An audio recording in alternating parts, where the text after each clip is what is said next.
Sælir hlustendur og áhorfendur góðir.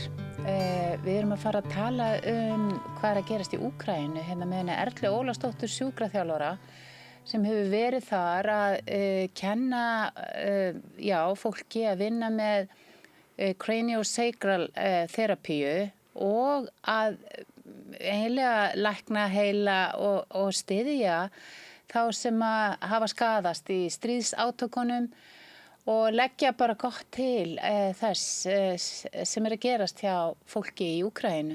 Og við erum eiginlega að fá Erlu hingað til okkar til þess að forvitnast aðeins þessa reynslu hennar og hennar framlag hérna úti. Og velkomin Erla, takk fyrir að koma. Takk kærlega, yndislegt að sjá þig.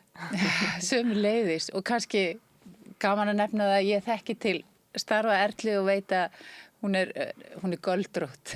Kannski ágætt að koma því að hún er svona kranióþerapisti heitið það sem að sumir þekkja og ég hef átt svo ótrúlega reynslu hjá henni á bekknum sem ég kannski kem að hérna seinna en ég veit að þú ert alveg einstök Erla.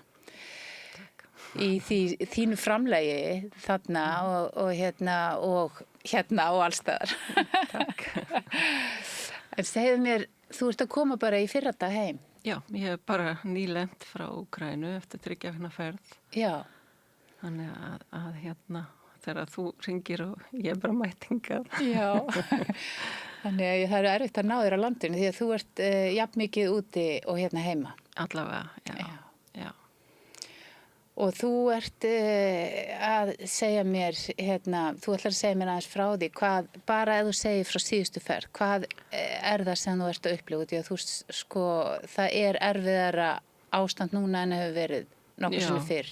Ég er náttúrulega búin að fara þarna í 10 ár og náttúrulega eftir að stríðið byrjaði, hélt ég áfram og til að byrja með voru það mikið drónar og bara svona einhvers konar stríð sem átti sér stað fyrir ofan höfuð á manni en það var mestlega eitthvað drasl sem datt niður en núna er þetta orðið miklu erfiðara. Það er náttúrulega verið að skjóta svo mikið það sem heitir ballistic missiles eða flugskeytum og Úkraína er uppiskroppa með það sem er kallað antimissil eða til að þeir geta ekki skotið þetta niður nema mjög fá af hundruðum. Já. Þannig að ég myndi segja að þetta væri bara rússnesk rúlletta núna í Kív og þessum borgum sem liggja undir. Þannig að þetta er orðið miklu hættulegra og sorglegra. Hvernig ert þú að upplifa þetta? Eins og bara, finnst þér þú vera örugana? Fyrstu árin eftir stríð þá var ég með svo mikið traust til hvað kallar maður þetta, militari, þeir sem að skjóta þetta niður. Já. Þeir eru flinkir þarna. Já. En þessi, eins og til síðasta nóvember var svolítið merkileg reynsla fyrir mig. Ég kem að nú til þess að kenna meðal annars að meðhöndla ósýlega taugakerfi, sympatíska, parasympatíska, kenna stresslevel og hvað áhrif stress hefur á heilsuna og líkamann. Og svo var ég þarna og það er 4 kannski tímabil sem að hljómar eins og gamlárskvöld á Íslandi. Og ég bara upplifði, maður þarf alltaf að túlka hættu, þó ég væri að reyna meðvitað að túlka, það er meiri líkur að þú fái lottóvinning hvaða lottó sem er heldur en að lenda akkurat undir sprengju. Þá var sympatíska taugakerfi ekki að hlusta á mig. Það bara eignast sitt eigi líf þarna og brást við. Já. Og það var mjög sérstök reynsla. Það var svona þurfa að berjast við hvernig ósýnilega taugakerfi manns fór bara alveg út og suður.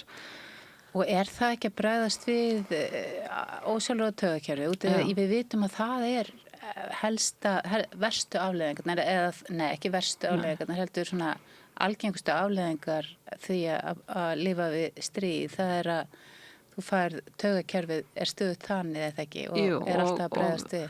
Og þróun mannkynsins, hún hefur það í för með sér að það á sér stað nám hjá líkamanum, hjá taugakerfinu. Nám þýðir að maður verður hævar og hævar að bregðast við hættu til þess að mannskepnan lífi af eða dýrið.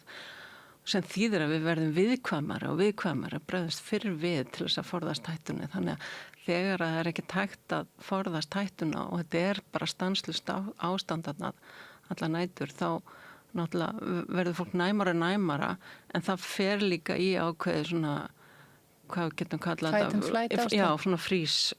Frís. Já, ástand. Þannig að veist, það ótrúlegt, ég hef miklu aðdáun á, veist, ég þekki þúsundir manns þarna sem hafa farið í gegn námi hjá mér síðustu 10 árin og veist, 5 sinnum á ári í sambandi við svo mörg af þeim og Ég nú svolítið forvitin hvernig þú vannst þig út úr þessu. Þú segist sjálf hafa bara fundið, hafa bara komið áfallastreitur öskun í kerfið þitt. Já. Og hvað gerir þú við það? Já, þetta var nótt númer 2 af 2 vikna ferð þarna. Þannig að ég satt svolítið upp með þetta með var úti en svo það íslenska náttúran, tríin okkar. Þannig að ég tók bara mjög meðvitað mikla göngutúra og samveru við íslenska móður í jörð náttúru að gefa henni stressið. En ég fór til Kazakstan að kenna mánuði seinna og var að labba þar í molli og það heyrðist einhver háaði og ég hoppaði alveg upp, sko. Það var bara einhver kassa sem var að vera að draga til. Þannig ég vissi að ég var ekki komin nóg og sem sagt helt áfram meðvita að vinna með þetta hérna heima. Viltu segja okkur aðeins í hvaða ástandi fólk þannig, út frá þessu sem þú segja, ef þú berða saman bara við okkur Íslendingar sem búum með öryggi og frið. Hvað finnurðu í kerfunu hjá fólkinu þegar þú ert að meðhöndla? Sko, það kannski annað hvað maður finnur og hvað maður sér. Veist, kerfin eru þarna frosin en það svo aðdáanavert hvað þau eru, hvað ég segja, bara resilient. Já, hvað þau hafa úthald og kærleikurinn, samhegðin með hvert öðru. Ég man alltaf fyrsta skipti sem var rafmagnsleysi. Ég kom heim eftir daginn með alveg þunga handtösku með tölvum og alls konar og ég á 13. hæð af 25 og engin lyfta. Wow. Og ég byrja bara að frammanna upp stigagangi í kolniðamyrkri og ég kannski komin á annan eða þriðju hæð þegar kemur einhver upp að mér og grípur töskuna mín og ég skil náttúrulega ekki orði í ukrainsku og viðkomandi skildi ekki orði í ensku og bara skildi samt að hann var að beina mér að elta sig og svo þegar við komin á 10. hæð þá beinda mér að koma af stigaganginum inn á hæðina og ég alveg bara eldi mannin. Já, og pínur hrætt. Ég var svona alveg, hvað í gangi? Já. Og hann opnar íbúðuna sína, fer inn og sækir vasaljós og hleðslubanka og segir mér að koma, labbar upp á 13. hæð, spyr mér hvar ég sé og gefur mér getur komið því áleiðistíminn að hann ætla að koma þegar rafmagnið komið á og sækja hleðslubanka sinn og vasaljósið. Þetta alveg bara, þetta eðlilegt í Úkraínu. Hjálpsemi mikil og svona samhygð og Hvaðan kemur það? Þú veist, er það kannski ávinningurinn af því að vera, út í maður oft heyrt að við þjöppum okkur saman þegar það er hætta? Já, sko, það náttúrulega, þegar ég kem fyrst til Úkraínu og finna þessa mikla tengingu við fólki, þá var það ýmislegt sem ég svona sá hjá þeim og eitt af því var, hvað kallar maður svona humble, þau voru svo auðmjúk. Þau voru mikið menntuð, þetta voru allt læknar og hjartalæknar og taugaskurlæknar en mikil auðmýkt og þau voru svo tengt við náttúruna og það náttúrulega tengir okkur svo mikið okkur Íslendingar. Og þarna var hunang meira að horta á það sem lyf heldur en sæta. Já. Þannig að jurtirnar og tein og þetta var mjög yndislegt en það eitt skildi ég ekki. Það var svo lágt sjálfsmat og þau voru alveg bara takk fyrir að vilja koma til Úkraínu að kenna og eitthvað og ég skildi það ekki alveg því að voru yndisleg. þetta breyttist eftir stríð. Þau hafa styrst rosalega í sjálfsmatinu sínu, en það eru þau náttúrulega ekkert smá að ná að takast á þessar hræðulega aðstæður á bara ofsalega mannlegan hátt og náttúrulega fyrir utan árangur sem þau eru að ná, sem enginn hefði geta grunað, sem er náttúrulega ekki, maður vill ekki eins og kalla þetta árangur, það er náttúrulega svo mikið af dauðsföllum, en þau þurfa að halda þetta út og þola þetta og sko það var fljótlega eftir í komanna fyrst, þá var mér sagt sko frá að svona þeir sem eru ennþá lifandi, eru kannski ömmur og afar, kannski aðeins eldri ég er samt amma, þau muna eftir einhver sem hét fake famine, eða gerfi hungursneið, þar sem að allur, þetta var örgulega verið að sjá við tímanum, allur matur var tekin af Úkrænusvæðinu, af þeim og bara milljónir sveltu. Er ekki talað að Úkraína sé matakista heimsins? Jú, og þarna fenguðu ekki að njóta matar síns. Þau fengu ekki að borða hveitið sitt? Nei, þannig að þetta eru kynslóð sem er lifandi í dag, sem man þetta. Já, og þarna var búið að taka, voru það rússar þá sem voru búin að eigna sér matinn? Já, bara fluttu það í burtu frá þeim. Já. Þannig að það er svo mikið í minnunu þeirra og það hefur brotið kannski sjálfsmatið þeirra niður. Þau alltaf leyft að fara einhvern veginn með sig. Það er svona, voru þau svona auðmjúk en þau eru að byggja það upp núna. Og þú ert að segja að svona léleg sjálfsmynd og afsakandi og finnst þau ekki eiga mikið skilið, sé hugsanlega afleiðing af því hvernig þau hafa verið undirrokuð af Rússum. En núna er allur heimurinn með þeim. Og þá er verið að finna styrk. Í orði. Styrkin finnaði ekki frá stuðningu frá heimnum. Hann er í orði. Já. Eitthvað á borðin ekki mikið. Já. Þau finna styrkin af sínu eigin, það sem heitir resilience, og bara úttaldi og þannig að hann er að koma innanfrá styrkunni þeirra.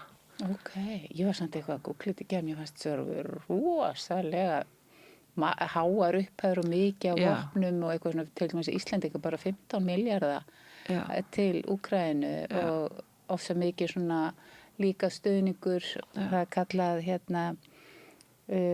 stuðningur við varnarbaráttuna, þú veist, allavega. En þegar maður er sprengt úr hver einustu nóttu, það kostar svo mikið og þeir eru búin að ná svo niður í ódýra dróna, ódýr eitthvað, þannig að þeir eru að nýta þetta mikið og það er spillingarna og það er spilling allstaðar, hver einast og getur ekki fundið það ríki sem er ekki spilling. Þannig að það getur aldrei verið afsökun fyrir að styðja þá ekki af því að hún er allstaðar. En það þarf, sko fyrir mér þá er aðalmálega að styðja varnirnar. Þetta saklausa fólk sem er að deyja dagstaglega. Það er náttúrulega skelfilegt. Það er það sem að er ekki nóg. Ég á bara í grunninn erfitt með að skilja. Þetta er reyndar góðar ástæður sem þú ert að gefa að finna að maður getur einhvern veginn staði í fæturnar gegn ofbeldi en það að fara í stríð sko á ég alltaf erfitt með að skilja yfir höfuð. Ég meina við þekkjum þetta ekki. Ég er alveg græn þegar ég kem hana. Það er ekki her og ég bara skildi þetta ekki, okkur gefist ekki bara upp okkur sem ég ekki bara strax bara alveg á reynu en þau vita það að ef maður fær einaræmu þá er ekki þetta að treysta hvernig hann fer lengra og þeir íbúar sem hann fær ráð yfir, hann nota þá sem hermenn til að fara lengra inn eða þá jafnvel í næsta landi ef hann næði allu Úkraínu. Já. Þetta er mjög áhugaverð umræða, þetta non-violent resistance sem að, þú veist, væri þá hinn valkosturinn, sko, það sem er mjög áhugavert konsept sem hefur virkað svo vel. En mér finnst þetta áhugavert sem þú segir að þarna er fólk að upplifa styrk í því að standa í fæturnar gegn þessu ofbeldi. Já, og fyrir mér þá eru Úkrænubúar svona peð í leiknum sem að stórveldi er að leika. Úkraína er ekki eins og eitt af þeim. Þannig að þetta er miklu stærri mynd sem að við skiljum ekki. og vonandi bara Já. Og ég, einmitt, sko, maður sér alveg fyrir sér auðvitað, þetta austur og vestur eins og enn, sko. En segðu mér út, þegar þú ert búin að koma inn og svo margt, mér langar svolítið að ná utan þetta sem þú segir, í fyrsta lagi segir þú mér að þú tengir eitthvað við þessa þjóð. Já. Og þarna svona, þér finnst gott að vera þarna, þið finnst fólkið vera kærleiksríkt og sína samkennd og hjálpsemi. Já. Hvað heldur að þetta snúist hjá Úkraínu þjóðinu og þér? Eða ég meina, hvað það? Ég náttúrulega veit ekki hvaðan mín tenging kemur að það hvort að ég eigi eitthvað karma sem að ég þurfa að uppfylla. Hefurðu skoðað það? Nei, ég hef ekki skoðað það neitt, nema bara ég veit að ég get ekki hætt að fara þarna. Já. Þetta verkefni sem að ég og sko Getur þú sagt mér næst hvað verkefni? Ef að, þú veist, svona út af því þú ert með svo þú ert bæði að kenna heilbrigðisstarfsfólki höfuðbun og spjaldriksjöfnun. Höfuðbun og spjaldriksmeðferð. Meðferð, já. Þannig að þau að nýta þessa aðferð sem frekar óhefbundin hérna í okkar heimi. Það ekki læknar að nota höfuðbunds- og spjaldriksmeðferð hérna á Íslandi. Nei, sko málið að hluti af kennslun það sem kallar sálvefræn vinna, þannig að þetta mjög mikið inn á tráma. Þannig að þetta nýtist þeim rosalega vel núna og þau eru bara, sko þetta snýst ekki bara að vera opin fyrir höfuðbun- og spjaldriksmeðferð, heldur þau bara opin fyrir þessu öllu. Og það svo mikið frelsi innan Úkraínu. Þú ferð út í búð eða apótek og þú getur keypt allt sem bannað á Íslandi.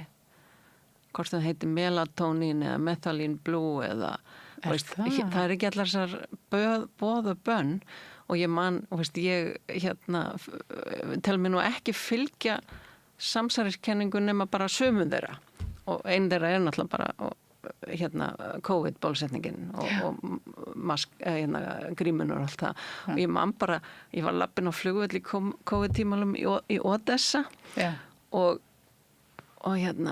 það var vörður hann og sagði, sett á þig maska, það skylda en hafði hann bara hökunni, við erum líka á móti þessu hafði hann bara svona undir en það var regla að hafa maska það mátti vera hvað sem Ok, þannig að það er mikið frelsi. Akkur það?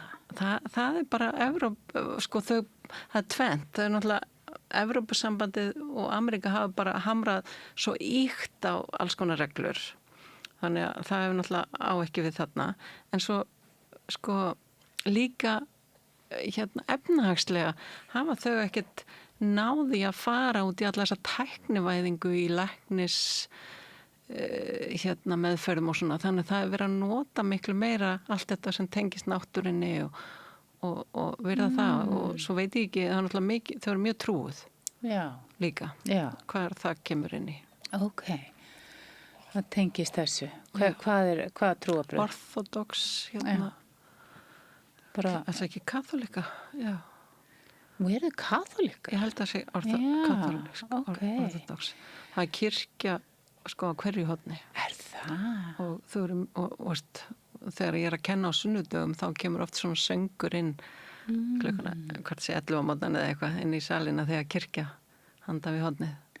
En ertu til að lýsa því hvernig þú vinnur þarna? Ef þú segir mig til dæmis bara frá síðustu ferð, hvað Sko ég kendi 2 námskeið þar sem ég var að kenna að vinna með fyrsta leið var ég að kenna að vinna með heilan og þá vorum við að tala ef það sko leki í blóðheila þröskuldunum ef það er eftir traumatic brain injury þar að segja höfuðhögg og náttúrulega þau eru náttúrulega svo oft nálægt sprengjum þannig að eru mikið af svona heila skaða tengt því og þannig að og í þessu heilanámskeið þá erum við að vinna með raun og veru bara svo margt í heilanum taugamótin boðefnaflutningin og mjög mikið með bólgur og svona enduruppbyggingu á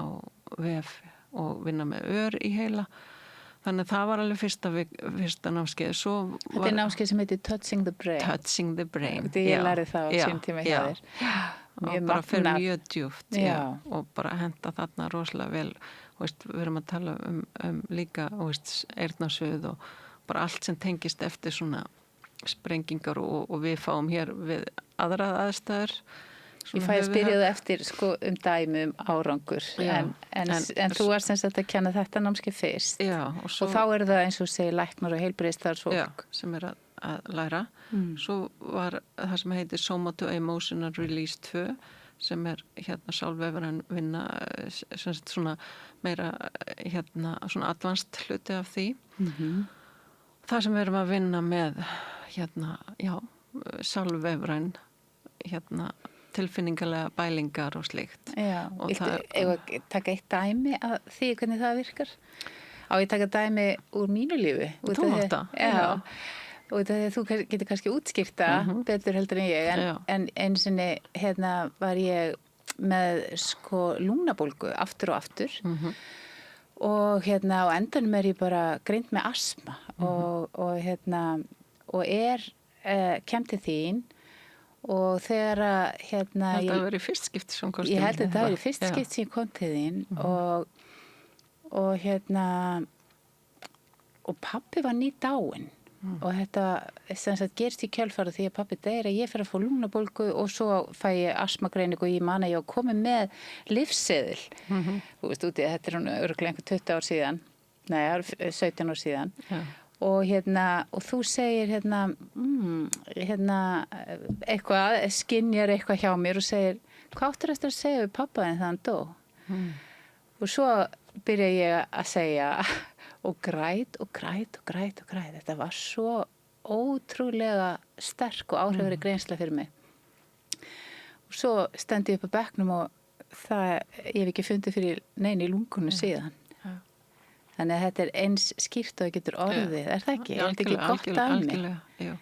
En við lærum að finna það sem er kallað á ensku energy cysts og það er staðir sem er svona, bæld orka sem geymir tilfinningar inn í líkamann og við lærum að finna raunur tíðni sem hún gefur frá sér eða sveiflur. Þannig við lærum að finna þessa staði, bráðunum inn í það og förum svolítið með manneskjuna inn í það sem er að koma upp. Þannig við styðjum. Og það er náttúrulega mjög mikilvægt þarna. Getur þú útskýrt hvað hefur gerst hjá mér þarna ef við tökum þetta sem dæmi? Það er einhver sorg eða eitthvað þarna er þú að bæla sorg og jafnvel eitthvað ósagt, einhver sektakendi eitthvað, ég veit ekkert hvað þú vildir segja við en ég man ekki svo langt aftur.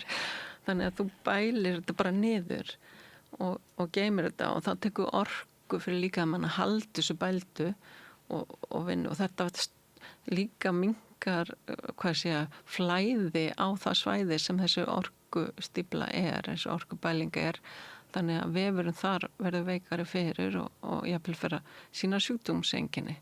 Svo þegar við losum þessa orkustíflu oft með tilfinning sem koma upp að þá bæði erum við ekki lengur að eyða orku í að halda þessu niðri pluss það fyrir að flæða meiri orka þetta svæði og bara, bæði lífsorka og bara betra blóðflæði. Þetta verður oft svæði sem er svona líflausari. Hvað geti gerst á svona svæðum eins og þarna þá er bara að verða til sjúkdómur? Já. Og er það sem gerist að þarna gæti orðið til einhver svona varanleg veikindi? Já, algjörlega. Ok, þannig að þetta útskýrir svolítið vel þetta sem þú ert að kenna þarna í Úkraínu. Já, þetta náttúrulega hendar svo vel þarna að það er mikið þörf á þessu þarna. Og þú varst líka búin að segja áðan að þau eru frosin? Já, sem sagt, það er raun og veru eru í þessu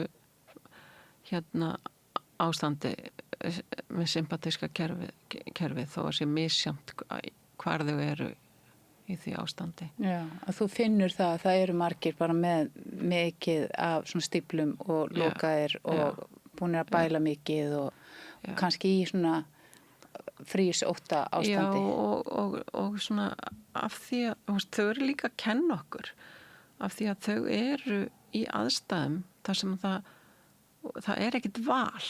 Þú verður að halda áfram og meira sé að þarna sko fyrstu árun eftir stríðið þá raunveru var val.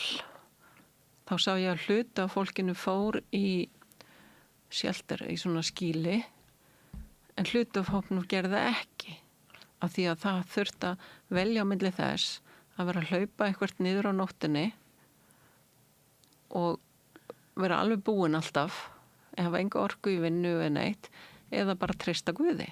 Já. Og þetta fólk heldur bara áfram að lífa sínu daglega lífi. Þú sér ekkert á daginn. Þú sér engin ummerki líka við stríð á daginn, nema að það komi sprengingar, því að klukkan 5 á morgnana er hreinsunardeildin komin út. Já. Allt brak, allt fjarlægt og svo bara er fólk að labba úti með hundana sína. Er þá brak eftir einhverjar drónaárásir og eitthvað? Já. Allt sem springur í loftinu, það kemur niður. Þannig að reglan var, farði á milli 2 veggja inn á baðherbyggi eða eitthvað. Já. Og þá ertu örugg, því að það var oft að brak var að detti inn gluggan og jafnvel valda eld eða einhverju. Núna er þessi regla ennþá, en ég held að, miðað við það sem ég hef séð myndir eftir þessi flugskeyti sem hafa lent á jörðinni, þá er bara hvað kallar maður þetta, gígur. Já. Þannig ég held að vera nú klósti, kannski breyti ekki öllu, maður sé alveg farin þar eins og annar staðar inn í búðinni, en það er ekki heldur tími til að hlaupa niður. Og það getur sem sagt ýmislegt hafa gerst nóttina, fólk hafi þurft að einhvern veginn að fara undir rúm eða eitthvað, að fela sig fyrir einhverjum hugsanlegum. Já, það er ýmist á milli 2 veggja eða fyrir niður í bílakjallara eða jafnvel það er margir sem taka tjöld og svona með sér undir hvað heitir þetta, metró, jafnbrautastöðvanar, fara þar niður í jörðina. Þannig að þau eru búin að vera stútfull undanferð eftir að kláruðust þarna varnarsprengjurnar. Já, en svo segiru, svo hefst dagurinn og þá bara er fólk á röltinu á leiði vinnuna og börnin í skólan. Já. Og það er svolítið gaman, ég hef lítinn tíma þegar ég er þarna. Ég er náttúrulega bara að vinna, en það hafa komið með mér stundum meðfræðaðalar, til dæmis séðan á Íslandi, sem hafa verið aðstoðakennarar þarna, og til dæmis einn sem fer út á morgnana klukkan 7 og tekur myndir, fer niður á ströndina þar sem fólk er með svona nestistúk og er að taka upp samloku fyrir fjölskylduna, einhver að mála málverk á trönum og fer niður í miðbæ á kvöldin, þá verður að spila á píanó og þau gera í því að lifa. Já. Þau lifa miklu meira en við. Kannski út af því að þau veit ekki hvað þau fá langa tíma eða hvað? Nei, það er bara, þegar maður er þarna, þá veistu ekki hvort að þú vaknar á morgun. Það er bara, núna er það alvöru. Já.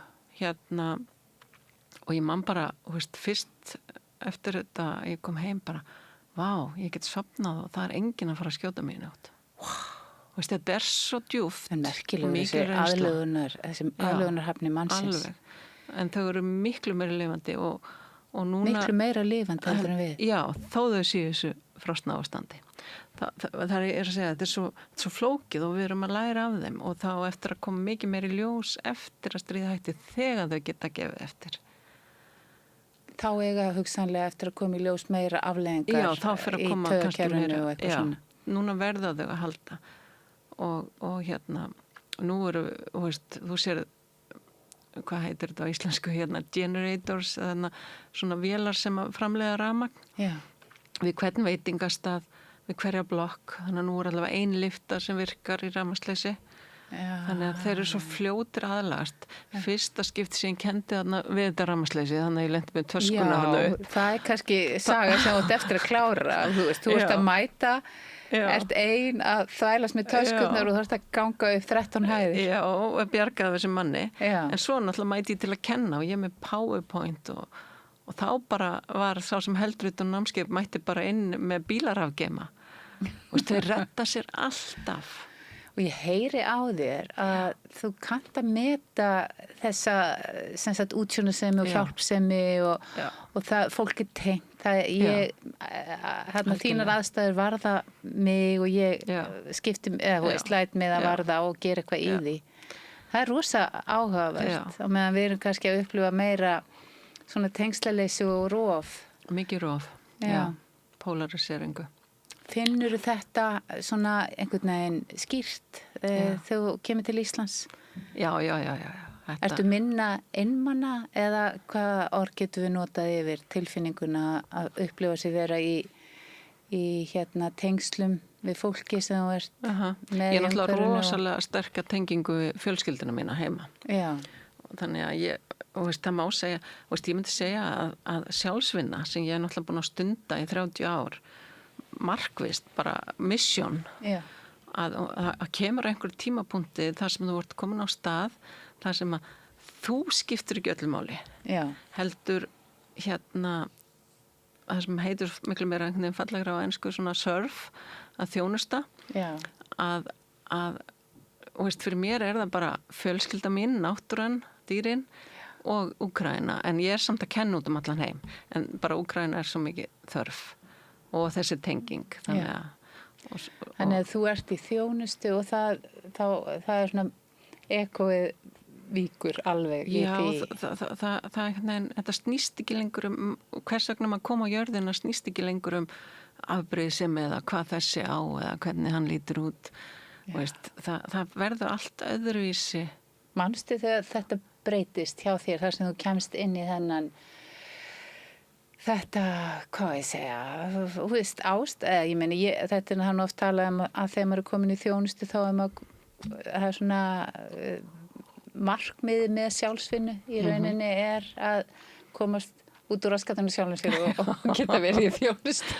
Það held ég að bara gerst mjög smá saman en mjög mikið á þessu tímabili 2016-17 og fram að 2020 kannski. Það var ég var í svo mikið kröftugri sjálfsvinnu þannig að mikið gerðist þar. Já. Þannig að en samt er þetta búið að vera hægt og rólega. Já. En svo náttúrulega var ég þriðju vikuna í Úkraínu þar sem var meðferðarprógram. Núna. Þú varst búin að segja okkur frá fyrsta vikan var Touching the Brain og svo kemur Sálvefran vinna og svo var það sem við kallum meðferðarprógram. Meðferðarprógram er eitthvað sem við erum búin að vera að halda hérna á Íslandi í samvinnu við svona mikið meistara út í Ameríku sem hefur komið til Asperry og við erum búin að halda þetta hérna í 20-25 ár, þannig að mikið reynsla og fljótlega bara, eða strax eftir að stríðið byrjaði og ég gæti farið þarna út, þá settum við út svona sjálfboða vinnu meðferðarprógram. Þannig að það koma, það hafa komið nokkru Íslendingar, við höfum verið 7 í heildina, við vorum 3 núna. Já. Það er frá Pólandi, Svíþjóð, frá Kanada og Kazakstan og svo restina meðferðaraðilum eru Úkraínubúar. Þannig að raunum verum á að segja að helminguna meðferðaraðilum eru líka fórnarlömb stríðs. Og þessi sjálfboðavinna er fyrir raunum veru hermenn sem hafa lent í bara þurfa á þessu að halda. Sem var nú kannski svona tilefni viðtalsins, það var einmitt, þetta er svo áhugavert og hvað eru þið mörg þarna? Við erum alltaf með 10 kúnna og það hafi verið kona líka, sko. Það er ekkert endilega þurfa að vera herrmenn, það getur verið herrkonur. Já. 10 mann sem þurfa meðferð. Sem fá meðferð, já. Og svo erum við 30 meðferðaðalar. Þannig að 3 meðferðaðalar að meðhöndla hvern og einn allan daginn í 5 daga til 4 á daginn. Þannig að þetta er svona, almennt heitir þetta intense. Þetta er það besta sem ég geti hugsað mér í heiminum. Já, þetta er magna. Þetta heitir alþjóðavísu intensive meðferðarprógram, en ég vil ekki nota það nafn því að það þarf að nálgast þetta svolítið meira gentle. Þetta er ekki post-traumatic stress disorder í Úkraínu. Þetta er ekki það er áfallastreitur öskun en hún er ekkit post við hana þar. Nei.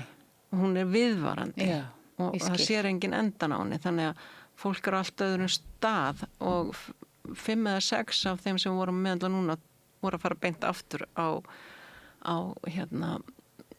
byggstöðarnar. Já, frontlines, alveg í víglínuna. Ok. Þannig að þetta svolítið miklu, maður þarf að nálgast þetta á svona sérstakann hátt þar. Getur þú lýst í hvernig ástandi fólk kemur á þetta námskeið? Núna í síðustu viku. Já. Svo nálægt okkur. Já, við vorum með einn sem var fangi í 3 ár og 3 mánuði og var leystur eða sem í fangaskiptum núna 2025. Já. Og hann ferðast og heldur fyrirlestra fyrir til þess í Evrópusambandinu og svona til þess að reyna að vekja athygli á ástandinu. Hvar hann fangi? Hann er laus núna, hann var fangi í Rússlandi. Já. Og hann sem sagt sko fætuna voru ónýttir, engin tilfinning, ekki neitt. Þeir voru hluti af hvað kallar maður pyntingunum var að þeir standa, bara standa. Já. Hann var í einangrun í 3 mánuði einn og hann sagði þá sett hann að markmiði að kynnast sjálfum sér. Já. Og þetta var svona nálægt næst því fyrir mig að hafa kynnst Búdda, að kynnast þessum manni. Wow. Og hann sagði að þeim var rétt bók þegar voru tegndi fanga, þykku dóðrandi til að heila þóða. Og hann ætlaði sko aldrei að lesa bók, hann var búin að lesa hana 7 sinnum á fyrsta árinu, ekki til að lesa bókmyndina, heldur til að halda athyglinni frá því sem var að gerast. Já. Og hann sagði að hann fór alltaf á líkamannum þegar það var að vera að pynta hann. Og svo gerði hann alltaf svolítið grína þessu, sagði, ég fekk stundum fría lestaferð frá einu hóteli og annað, þá var hann að tala um einni fangabúð yfir aðra og ég alveg, já, ok, já, við kvörtuðum yfir hótelinu, sagði hann, og ég sagði, hvað varst að kvart yfir hótelinu eða matnum? Og maður kvartar ekkert yfir mat sem maður fær ekki.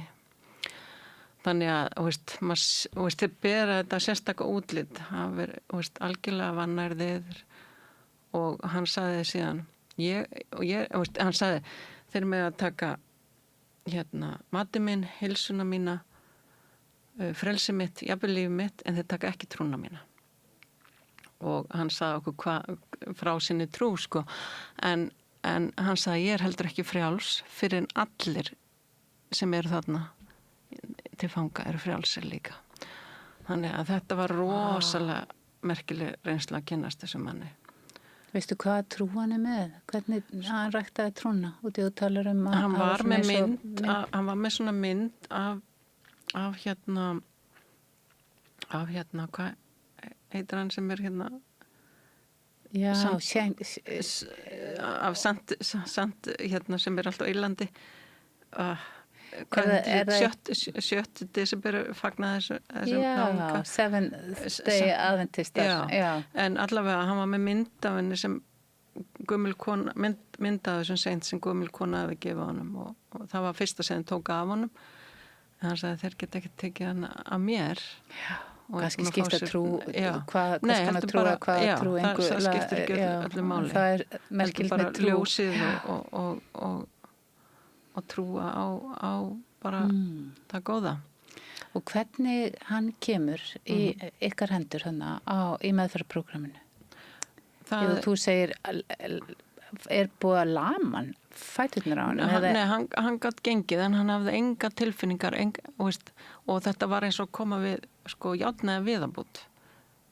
Allt sogakerfi, allt búið þarna upp. Og hann var alveg byrjaður að fá, var alltaf að segja okkur, já, nú er tingling, nú er svona komið kýtl og þannig að hann var að fá tilfinningar í fæturnar á þessum tíma. En svo er náttúrulega erfitt líka þegar maður meðandla hermenn sem náttúrulega, þeir hafa allir orðið fyrir sprengju. Þannig að allir hafa orðið fyrir höfuð áverka. Það er bara allir. Er það bara út af því að það kemur högg eða það er sprengt nálægt þeim.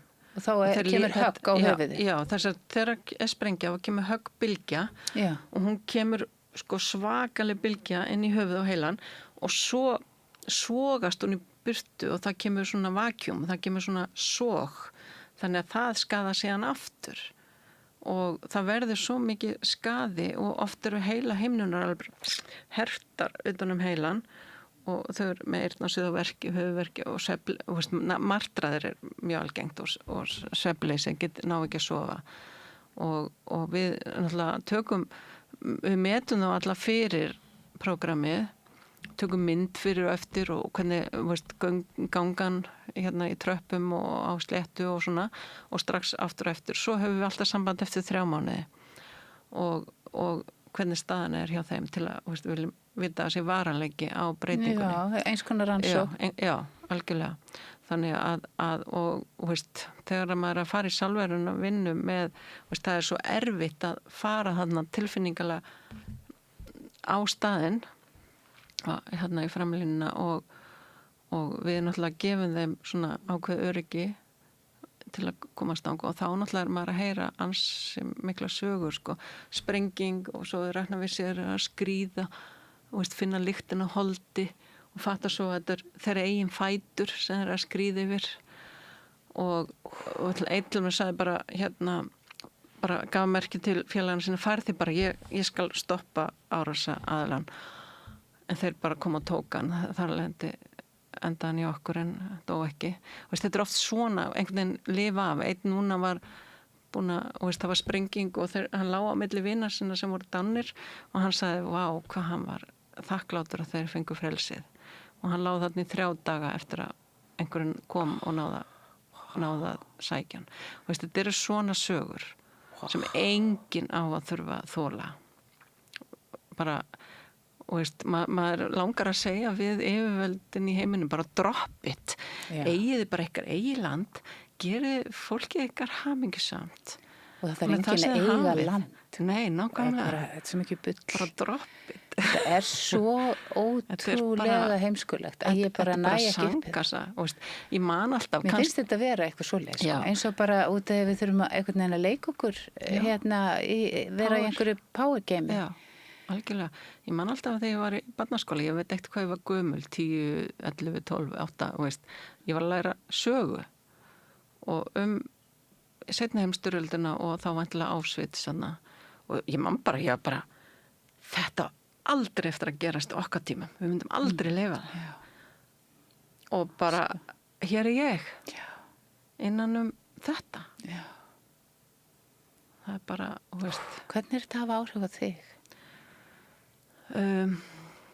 Ég kannski það er erfitt að vera hana núna þetta er bara rúlletta hvar sprengja lendir hver sprengja er ekki nákvæmari heldur 5 kilometra radíus allavega ákveðna tegund af þessum ballistic missile hvað kalla þetta Shahed og þetta er einhver fín og þannig og það sem komst næst mér var núna ég bara lá í rúminu sofandi og vakna bara ég fer bara lárétt upp og niður þannig að þetta er það nálagt og bara hoppar í rúminu og þá er það aftur þessi höggbylgja þetta er höggbylgjan og það er fara svo hratt að þarna vakti síminn þeir setja alltaf sírunur í síman hjá manni og tal bara fara í skjól og enda alltaf may the force be with you og það er engin tími nema þú sér það og það er alltaf komið miklu fleiri og ég er með upp í símónum þar sem að einhverjir sem eru svona dýbra inn í hernum sem vita þeir geta alltaf séð þegar einhver tekur af stað en hún tekur bara einhverja sekundur að koma þannig ég get farið í appið og séð við höfum vonað 30 ballistic missiles eða einni þannig að en ég hef aldrei farið í bílakjallarann það hef ekki gerst ennþá. Ég hef farið hana milli 2 veggja, bara með dínu og held að fara að sofa. Já, þannig að þú ert kannski ekki á svona hættulegustu stöðunum. Það er engin ekki hættulegu staður. Það er bara þannig. Þetta er bara, ég er bara í blokk í miðri Kýf. Já. Það er alltaf á sama stað og hún stendur ennþá þegar ég kem næst. Akkur ættir hún ekki að standa þegar ég er þar. Þannig að það má kannski segja... Þú ert náttúrulega auðsjánlega búin til ykkar eitthvað æðruleysi. Já, það verður, annars væri ég ekki aðna. Þannig að... En segðu mér árangur, ertu með dæmi einhvern árangur þar sem þú bara hefur virkilega séð að þið eruð að hafa umbreytandi áhrif? Svo sannarlega. Sko ég get sagt alveg frá því bara eins og fyrsta ferði mín eftir stríð, þá var ég að kenna CST1 sem fyrsti áfangin í náminu sem bara svona grunn, við kallum hann 10 þrep, þar sem við erum bara svona farið yfir líkamann. Svo kem ég aftur 3 mánuðum seinna að kenna þessu sama fólki áfanga nummer 2 og þau svona kynna sig og segja svona aðeins hvort það hefur verið að nota þetta og svona og ein kona segir að maðurinn hennar á framlínunni og kemur öðru hvoru heim og þá hann bara með martraðir og getur ekki sofið og hún bauð honum að fá að gera 10 þrepin á honum. Og martraðina hætti og hann fór að sofa og þarna í annars getur syngu og hugsaði, ok. Þetta að virka. Hér hef ég eitthvað að gefa, já. Og svo náttúrulega þegar við höfum verið með meðferðarprogrammin, þá tökum við alltaf niður varðandi árangurinn. Og svo hef ég talað á ráðstefnu út í Rúmeníu varðandi árangurinn og það bara svo áhugavert bæði sjón, bæði hreyfiferðlar og svo til dæmis eitt sem var bara eins og sprengitunna, hann lýsti því sjálfa konan hans, sagði, þú varst bara eins og dínamitunna alltaf. Í svona spenni ástandi, já, eins og væri að fara að springa. Kannski, já. Og bara en þú, eftir prógramin var, hún orðaði að þannig varst eins og tunna full af hunangi. Þannig að hann var svo mjögur. Þannig að þetta en þetta er samt svo já. Áhugavert út í að ég hef reynslu af því hvað þetta er árangursríkt og heilandi. En það er samt svo erfitt sko að einhvern veginn greina það skýrt. Já. Það er bara verður svo mikil breyting á líðan fólks. Já, við erum með sálfræðingar sem gera svona ákveðum viðurkennt sálfræðimöt, þar sem eru talan 1 upp í 5 varðandi svefn, varðandi áfallastreituröskun, varðandi ýmislegt sko, stress og svona. Þannig að það er fyrir og eftir mælt og svo eftir 3 mánuði. Þannig að við reynum okkar besta. Svo bara... Þú voru ekki að segja okkur eitthvað aðeins. Hvað, út í að þú varst nú að flytja þessar upplýsingar á þessari ráðstefnu niðurstöður mats á árangri. Hvað er það? Getur þú sagt einhverjar tölur eða einhver dæmi? Já, og þetta er alveg ófrávíkjanlegt að það er mikill árangur. Það sumt er náttúrulega ekki hægt að vinna með. Eins og það var annað augað hjá öðrum. Hann var bara allir full, einu þeirra, hann var allir full af svona, það er kallað sharpnels, þetta eru litla flísar á sprengjunum. Þannig að þær voru ennþá í, hann er stanslausum aðgerðum. En árangurinn á því sem er svona hægt að vinna með er alveg ótrúlega góður en auðsjónlega misja. En það sem er svo áhugavert við þetta, allir með sko, þeir vita ekkert hvað er að fara út í. Þeir hafa aldrei heyrt kranio og sakral. 90% af þeim. Og það er bara einhver sem býður þeim að fara einhvert upp í fjöll. Við erum á öruggum stað með það. Við erum ekki í Kíf. Við erum þar sem engar sprengjur. Og þeim búið að fara upp í fjöll og þeir halda sig að fara retreat og nutt og eitthvað. Ekkert út í hvað er að fara. Þannig að það tekur ákveðin tíma að vinna traustið. Og eins og núna kom það bara á fyrsta degi. Við erum alltaf að verða betri í þessu. Já, það kemur meira upp í samvitundina og svona. Já. Og en allavega þá þeir sem gefa vel eftir og leyfa, þá er árangurinn meiri. Þannig að það er engin regla. Að þessum 10 sem komu núna og voru að fá meðferð, getur þú sagt einhver svona fyrir og eftir árangur eða þú veist, einhver sem sagði í lokin mér líður allt öðru sig eða við sáum svo eftir að hafa ekki tekið upp morgun umræðina á síðasta deginum þá hafa allir eitt sem sagði að hann var lýsa kraniosakral við það eins og ef maður fer onni í sjóin, onni í djúpin og hittir öll skrimslin svo það maður að passa að fara á öðrum stað upp, finna sér aðra leið upp til að koma ekki svo sami tilbaka og þetta var svolítið falleg lýsing en og einn var með stál í andliti hafði verið sprengtur í framan og það náðist að losa hann við, það var svo miklu verkir og það náðist bara á síðasta degi. Þannig að það var þetta er við vinna og þetta var mjög áhugavert að það var eitt svona yfirmaður sem kom með nokkra undir sér sem þurfti að fara aftur, það er þeir sem þurfti að fara aftur þannig að hann var að koma til að gera sem best fyrir þá, undirbúa þá til að fara aftur þá var sér rosalega sorglegt að vita af því að þau þurfa að fara hana fara aftur á vígstöðunar Já. Þannig að en það var fyrir kannski þar síðasta prógram þá var einn sem sagði í lokin að hann var svo glaður að hafa tekið þátt í þessu prógrami því að hann vissi að það hafi ekki bara áhrif á hann, þetta myndi hafa áhrif almennt á hermenn og yrði auðveldara fyrir þá sem koma eftir og þarna erum við að finna sko að þeir eru svo meðvitað samvitundina, allt sem við gerum hér vinnum í okkur, það fer upp í samvitundina og verður aðgengilegra fyrir aðra og jafnvel hefur áhrif á aðra og þetta á við bæði jákvætt og neikvætt þannig að og það sem ég finnst svo sorglegt við hvað við öll, þar að segja Vesturlöndin sérstaklega, erum dugleg að hlaða inn í samvitundina stríði. Þá er ég að tala að vera með á móti öllu, hvað sem það heitir. Við dæmum alla, þó við séum góða fólkið eða vonda fólkið, maður sér þetta allt. Þau eru bæði að dæma, þau eru bæði í stríði. Meinar að þetta sé svona mínistríð sem að við erum að skapa. Já, þetta manifestast, þetta efnisgerist. Já. Við erum útskýra aðeins samvitundina eins og þú upplifir þetta út af því ég veit að þú ert mjög næm. Sko, það er náttúrulega ofboðslega miklar rannsóknir núna og miklu meiri viðurkenning vísindalega. Þannig að þú leitar af alls konar viðtölum við vísindamenn varðandi consciousness og það getur við kallað vitund. Við höfum okkar eigin persónulegu vitund og svo er samvitund og svo er kannski hinn stóra vitundin, hvað sem kallum þetta, en þetta er allt gegndræpt. Þetta er alltaf að áhrif á hvert annað. Við erum að leggja inn þarna í samvitundina sem er svona sameiginlegur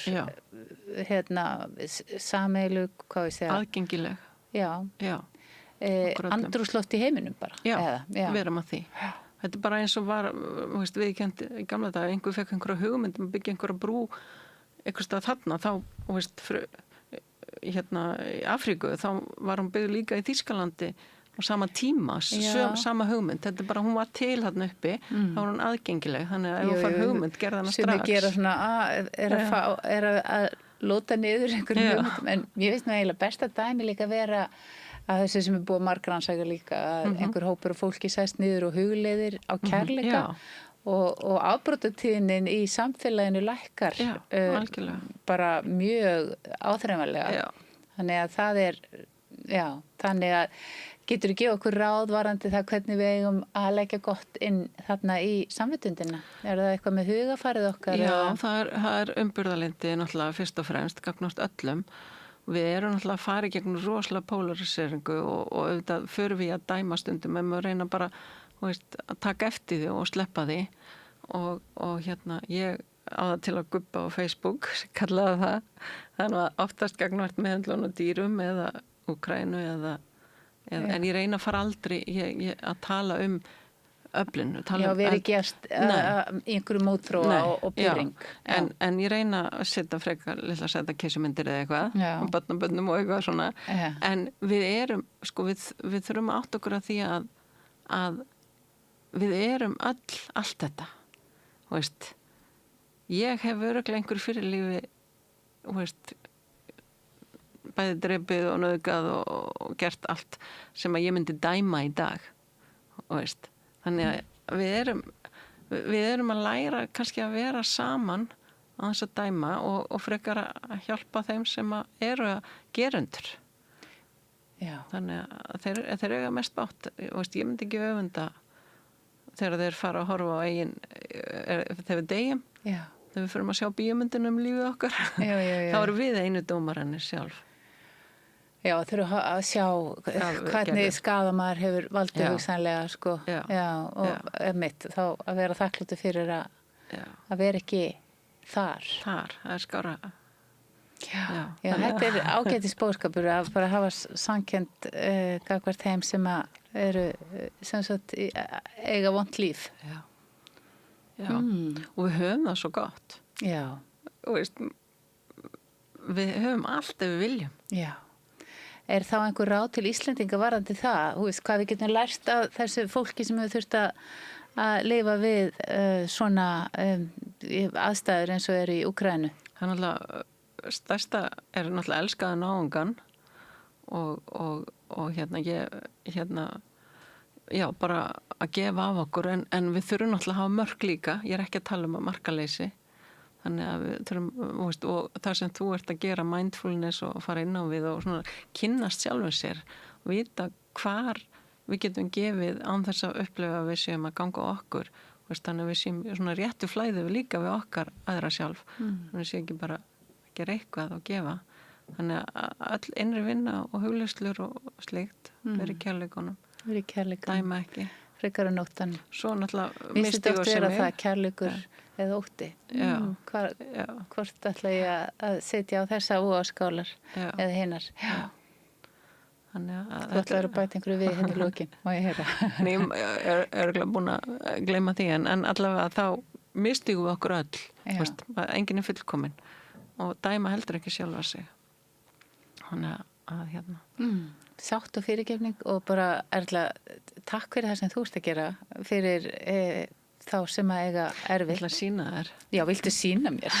Ég var búin að sjá að þú ert með eitthvað hérna sem að... Já, þetta er á úkraínsku, þannig að ég skildi ekki. Laufey er hérna með okkur, getur séð þetta Laufey sem að er hérna, er þetta viðurkenningarskeið? Það stendur hérna Erla Ólafsdóttir og þetta er viðurkenning frá herdildinni í Odessa fyrir það sem ég lagt á mörkum til endurhæfinga á þeir sem á því þarf að halda þarna. Algjörlega. Og þetta er letrið? Þetta er letrið, þetta er úkraínska. Og náttúrulega ég var alltaf túlkuð yfir á rússnesku framastríði. Já. Núna er ég túlkuð yfir á úkraínsku. Já. Það voru allir að tala rússnesku út allt. Þau eru búin að eignast tungumáli sitt aftur. Já, það var meira bara í sveitunum. Kannski eitt af lokum er að þú ert að tala ensku á námskeiðunum og er alltaf túlkað. Já. Yfir á úkraínsku núna. Já. Heyrðu, frábært. Þetta er hérna mjög áhugaverð og kannski svona mikilvægt að við séum aðeins vakandi fyrir því hvað er að gerast hérna fyrir utan okkar þrönga heim og ég kannski seg yfir því að ég svona forðast fréttir og svona en hérna mér finnst þín nálgun hérna vera mjög áhugaverð alltaf. Það er erfitt fyrir fólk að horfast í augun og hlusta og ég þegar ég talaði á þessa ráðstefnu fyrir það var erfitt fyrir fólk að hlusta. Já. Fólk vill ekki sjá þetta. Þetta er, og við erum svo vannmáttug og það er alveg, þú veist, og þegar ég var að setja maður sér inn í þetta þegar ég var undirbúin við þá að ég upplifði svona pirring yfir því að svona vitleysingjar fengi að vera við stjórnvöluna í heiminum. Fyrst þegar ég var hana eftir stríðið, þá var tilfinningi mín ekki ótti. Hún var svona, veist, þú þarna hinum einn, nágranni, hvað heldur þú sért? Heldur að dugi eitthvað svona til þess að við viljum vera landar þínir? Nákvæmlega. Já. Hvað heldur þú? Já, en ef við setjum þetta í stærra samhengi í þessu samvitundar hugmyndafræði, hvað heldur þetta sé að, hvert er þetta leið okkur? Hvað erum við að læra? Samkvæmt því þá eru þessu öfl búin að vera bara dulin, þannig að þau eru komið på yfirborðið til þess að við hreinsaðu út. Mér var farin að þykja þetta ansi langu tími að reynsa þetta út. En ég er að vona að sólmyrkurinn og fullutunglinn og alltaf erum við að fá hærri og hærri tíðni með öllum þessum norðurljósum og allt það. En að það fara að koma yngri menn og þetta sé stoppað. Og ég held að gæti bara, stríðið byrja á einu degi, bara stoppa á einu degi og þá er ég alltaf þar að öll stríð, ekki bara Úkraína ég er persónulega þarna en bara öll stríð hætti þetta er ekki kannski er það hægt, ég hef ekki heyrt fréttir í dag en ég nefnilega var með viðmælanda hérna sem var að segja mér frá sólmyrkvanu sem sagði einhver tímann fyrir langa löngu fyrir mörg hundru árum þá kom þessi sólmyrkvi öllum á óvörum og enginn vissi hvað er í gangi og það var stríð. Það sem að hermenninni það var bara allt í einu myrkur og þeir bara löðnuðu vopn og sagði bara, þetta er skilabóð frá guðunum, við fyrum bara heim og semja frið. Þannig að hver veit. Við bara setjum að algjörlega lesa það. Já. Herri, takk fyrir þetta Erla mín og bara við kveðjum að sinni. Það er að koma annað efni hérna eftir smá stund. Takk fyrir mig. Takk. Úkraína. Frjáls fjölmiðlun á í vök að verjast allstaðar, ekki bara á Íslandi. Peningavaldið og sterku hagsmunaöflin eiga greiðan aðgang að stjórnvaldi og fjölmiðlum og eiga jafnvel sína eigin fjölmiðla. Þess vegna er samstöðin svo mikilvæg. Hér er pláss fyrir allar raddir, málin eru krufin til mergjar og samtölin eru stór og innihaldsrík. Samstöðin er mikilvægt lýðræðistæki. Ég heiti Kristín Helga Gunnarsdóttir og ég styð samstöðina. Alþýðufélagið er eigandi samstöðvarinnar. Markmið félagsins er að auðga og bæta umræðu í samfélaginu. Allir geta gengið í Alþýðufélagið með því að skrá sig fyrir áskrift að samstöðinni. Samstöðin.is